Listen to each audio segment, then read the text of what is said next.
Oke, assalamualaikum warahmatullahi wabarakatuh. Selamat pagi semua. Ketemu lagi sama Pak Watip. Hari ini kita akan belajar tentang menulis puisi ya. Bagaimana kabarnya kalian semua? Pasti sehat semua ya. Hari ini kita akan belajar bagaimana sih cara menulis puisi yang gampang gitu. Dan kenapa sih kita harus menulis puisi? Oke, kita lihat ya.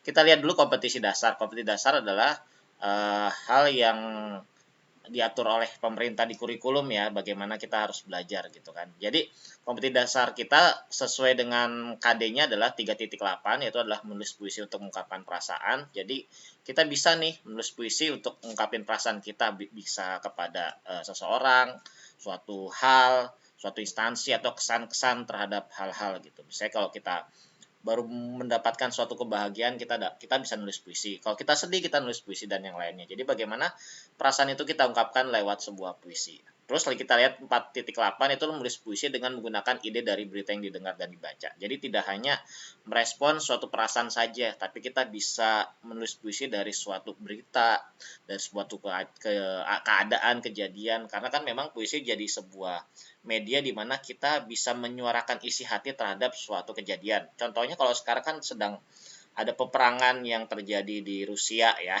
di Rusia melawan Ukraina itu kan. Nah, kita bisa menyampaikan aspirasi kita lewat puisi itu juga bisa. Jadi mengaspirasikan dengan indah gitu. Jadi ini adalah hal yang diminta pemerintah untuk bisa kita pelajari hingga bisa ya gitu.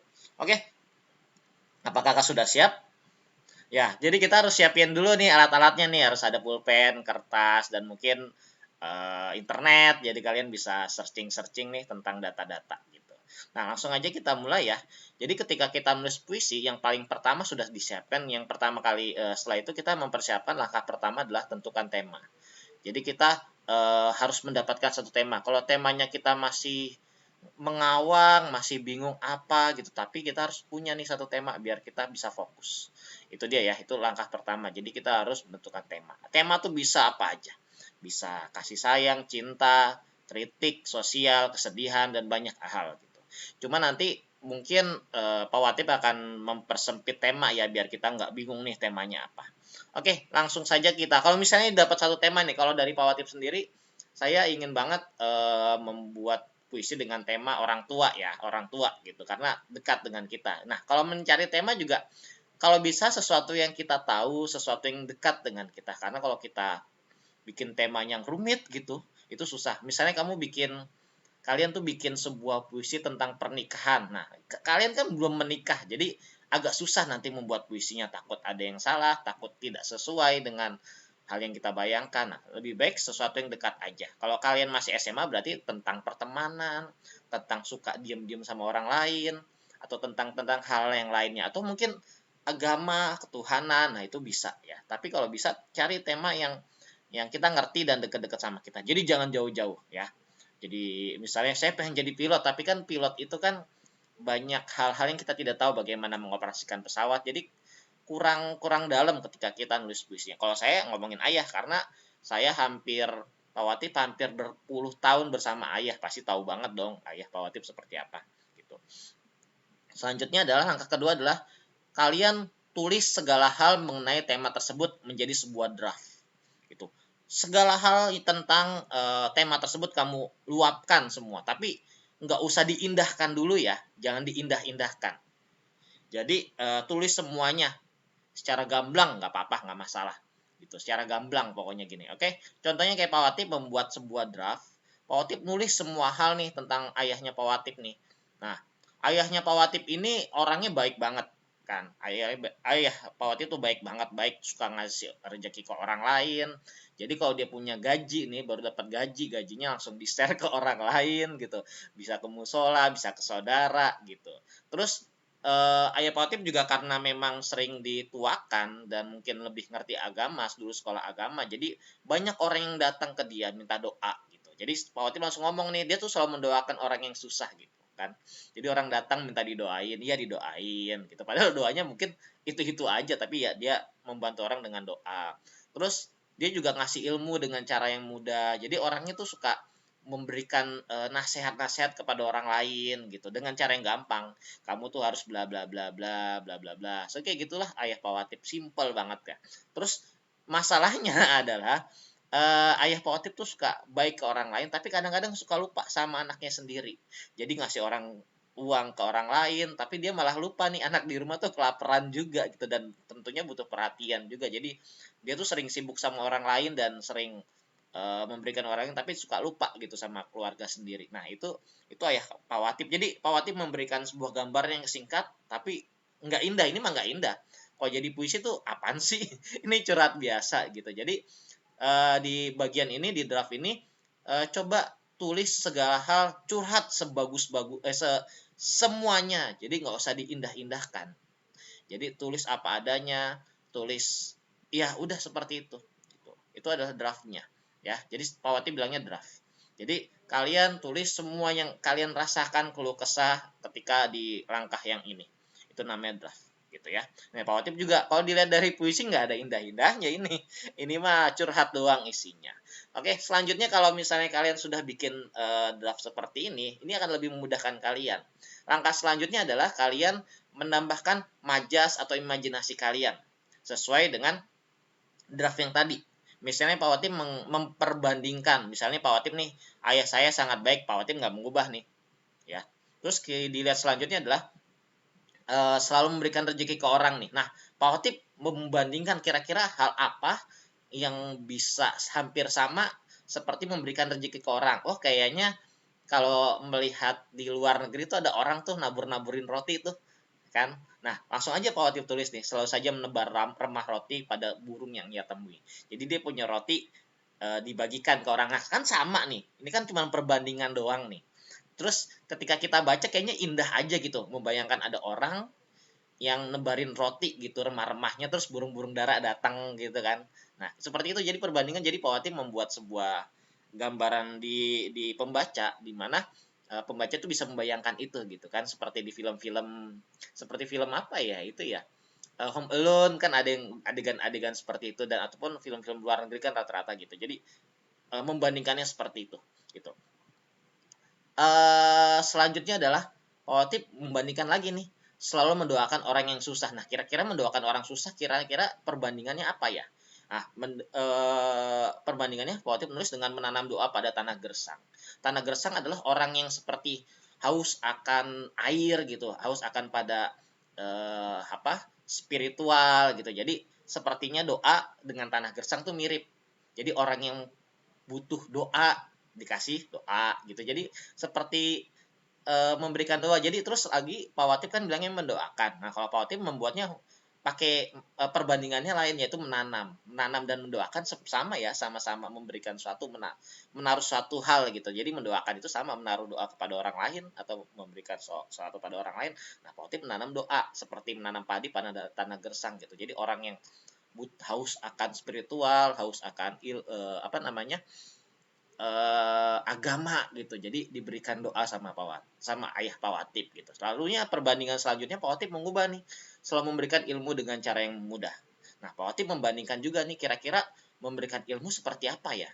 Pak Watip bikin menulis angkasa dengan benang gelasan gitu. Jadi ilmu tuh seperti suatu hal yang sangat luas gitu. Nah, ayah Pak Watip eh, Pak Watip membayangkan jika ya Pak Watip tuh seperti main layangan gitu kan, main layangan di angkasa, seperti menulis-nulis pakai benang yang layangan itu gitu. Jadi seolah-olah imajinasi Pak Watip ke situ, ya tulis saja gitu. Terus langsung aja to the point, sampai terkadang lupa anaknya, sampai-sampai ia lupa. Kalau Pak Watip dan anak-anaknya itu butuh perhatian, jadi langsung aja Pak Watip membandingkan kira-kira seperti apa perbandingan? Yaitu perbandingan adalah elang yang kini jadi burung gereja dan selalu merasa lapar. Nah, elang itu kan burung yang cukup besar ya. Kalau diperhatikan terus Pak Wati membandingkan, nih ayah Pak Wati membuat harusnya jadi burung elang, tapi nggak diperhatiin malah eh, seperti burung gereja, seperti tidak diurus gitu. Jadi elang yang butuh gagah, tapi ternyata cuman seekor burung gereja karena memang tidak diurus ibaratnya gitu. Bukan tidak diurus tapi lupa diurus aja gitu. Itu perbandingan aja sih, sebagai kayak majas aja. Ini jatuhnya hiperbola ya. Selanjutnya ini adalah personifikasi, apa ya, perbandingan saya agak lupa juga nih majasnya.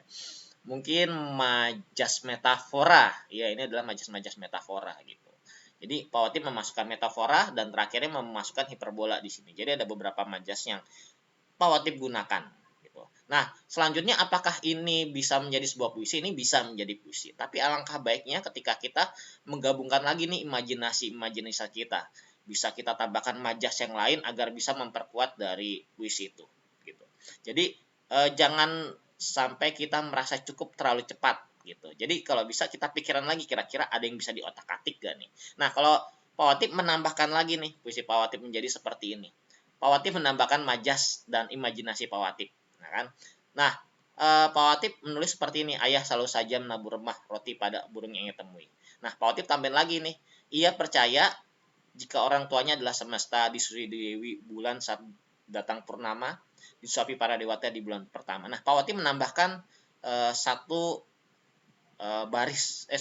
satu larik, satu bait, maaf, satu bait. Ini adalah satu bait. Nah, Pak Watip menambahkan satu bait. Dan ini adalah imajinasi Pak Watip dan seolah-olah emang memasukkan hiperbola banget. Ini mah hiperbola banget ya.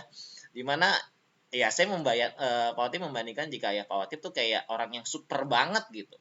Kayaknya ayah Pak Watip tuh lahir dari semesta gitu. Dia nggak punya orang tua, tiba-tiba lahir dari langit, turun ke bumi, saking baiknya gitu kan. Jadi Pak Watip menghiperbolakan itu. Jadi jika orang tua Pak Watip itu adalah semesta, orang tuanya adalah semesta, terus waktu datang purnama itu dia disusui, maksudnya adalah diberikan ASI oleh Dewi Bulan gitu kan. Ngebayanginnya sih gitu. Terus para dewata. Jadi para dewa itu seperti menyuapi ayah Pak Watip gitu. Saking perfectnya gitu. Nah, tapi selanjutnya Pak Watip masukkan yang tadi sudah Pak Watip lakukan. Jadi ini adalah majas hiperbola ya. Pak Watip membandingkan suatu hal dengan suatu yang berlebihan gitu. Jadi karena Pak Watip melihatnya suatu hal yang sangat luar biasa ya Pak Watip. Lalu di sini seperti yang tadi ya Pak Watip memasukkan personifikasi, masukin metafora, terus Pak Watip juga membuat hiperbola lagi di bagian akhir dan kalau kita lihat ini ada majas lagi nih, namanya majas ironi. Majas ironi adalah majas di mana kita seolah-olah menyindir seseorang dengan cara yang halus gitu. Ya, dengan cara yang ya sangat-sangat halus. Jadi kan ada ironi, ada sinisme dan ada sarkasme. Nah, Pak Wati pakai ironi nih. Cuman kalau mungkin pada zaman kalian mungkin bilangnya sarkas kali ya, tapi ini masih termasuk ironi karena dengan cara yang sangat lembut. Jadi Pak Wati menggambarkan sesuatu orang yang sangat perfect, tiba-tiba ternyata punya kekurangan yang sangat besar. Yaitu adalah di bagian akhirnya, di mana dia lupa sama anaknya sendiri. Padahal dia baik pada orangnya, tapi dia sama anaknya sendiri lupa. Nah, kira-kira itu penggambaran dari Pak Watip. Nah, ini menjadi sebuah puisi. Dan saran Pak Watip ketika kamu sudah merasa kayaknya cukup deh. Nah, jangan diteruskan. Kalau Pak Watip tambah ini sampai mungkin ada 10 bait, nah itu pasti jadi kurang sesuai gitu. Kenapa? Karena puisi itu harus sesuatu yang padat, sesuatu yang singkat gitu. Kalau kamu mau panjang ya bikin cerpen. Tapi kalau puisi itu menjadi indah ketika dia sepadat mungkin. Jadi tidak ada kata-kata yang disia-siakan. Nah, kalau kita lihat di sini kemungkinan sangat padat sih, tidak ada kata-kata yang kayaknya kalau itu dibuang merasa sama aja. Nah, kalau bisa seperti itu. Jadi cari kata-kata yang sangat padat. Nah, misalnya kalau Pak Watip buang satu baris pasti ada rasa yang hilang gitu. Atau mungkin kalau masukin satu itu kira-kira berguna atau tidak. Nah, kira-kira gitu. Nah, ini adalah langkah selanjutnya ya. Ini adalah langkah terakhirnya. Jadi kamu buat tambahkan imajinasi dan majas. Dan kalau bisa selanjutnya adalah kamu revisi ya. Mungkin ada kata-kata yang kurang tepat, misalnya ada kata dewa nih harusnya kapital, dewi harusnya kapital atau mungkin Tuhan. Nih kalau Pak Watip bikinnya huruf kecil semua, cuman memang kalau bisa tuh bikin kata-kata yang tata bahasanya yang sesuai dengan Puebi. Jadi kalau kita bahasa Indonesia memang punya aturan. Kalau bisa kita sesuai aturan. Misalnya kata purnama U-nya lupa gitu. Jadi pernama itu nggak cocok. Kecuali kalau kita ingin seperti itu. Nah, kalau bisa kita sebisa mungkin ikutin aturan-aturan bahasa. Karena banyak juga nih penulis yang suka-suka gua nah nggak seperti itu. Kita harus ikutin aturan dulu, tapi kalau kita pengen keluar dari situ, ya silahkan. Tapi harus ada alasan dan pertanggungjawaban. Karena kalau biasanya kalau kita nih orang-orang pemula dalam menulis, kita kadang-kadang suka seenaknya sendiri, apalagi dalam puisi ya. Kita bikin orang nggak ngerti, tapi itu malah masalahnya. Kalau bisa bikin sesuatu yang orang bisa nikmati, simple aja, padat, jelas gitu. Ya, kira-kira itu adalah bagaimana kita menulis puisi yang sangat gampang gitu. Oke, langsung ke kesimpulan ya. Kira-kira kesimpulan dari kali ini, pertemuan kali ini, dari materi kita kali ini ada beberapa langkah dalam menulis puisi. Yang pertama adalah kita bagaimana menentukan temanya nih. Temanya kita tentukan, lalu membuat draftnya seperti apa, lalu mengubah draft dengan majas, lalu tambahkan imajinasi dan majas, lalu tutup dengan sesuatu yang cukup dan juga revisi puisi kamu. Takutnya ada salah-salah ketik, salah-salah informasi, atau mungkin kalimat yang tidak dimengerti oleh orang lain atau sulit dimengerti oleh orang lain. Kira-kira seperti itu. Nah, selanjutnya adalah ini tugas buat kalian ya. Tugas buat kalian adalah buatlah sebuah puisi dengan tema orang tua atau orang yang kalian kasihi. Jadi siapapun boleh ya. Yang penting kalian kasihi. Misalnya nenek kalian, kakek kalian, teman kalian, orang tua kalian, paman kalian, atau orang siapapun yang kalian kira-kira kasihi. Kira-kira bikin seperti itu dengan tema. Nah, kalau biasanya ditemain, kalian biasanya lebih mudah membuatnya dibanding temanya bebas. Kalau temanya bebas, kalian pusing-pusing. Nah, nanti susah untuk mengeksplor dirinya. Kira-kira gitu. Oke, terima kasih ya untuk kalian yang sudah menyaksikan materi ini sampai habis. Kita akan ketemu lagi di materi kita selanjutnya nih. Jangan lupa lagi untuk Jangan lupa untuk saksikan kembali materi-materi Power Tip yang lain. Oke, makasih. Assalamualaikum warahmatullahi wabarakatuh. Selamat pagi, siang, sore, malam, atau kapanpun kalian menontonnya. Makasih.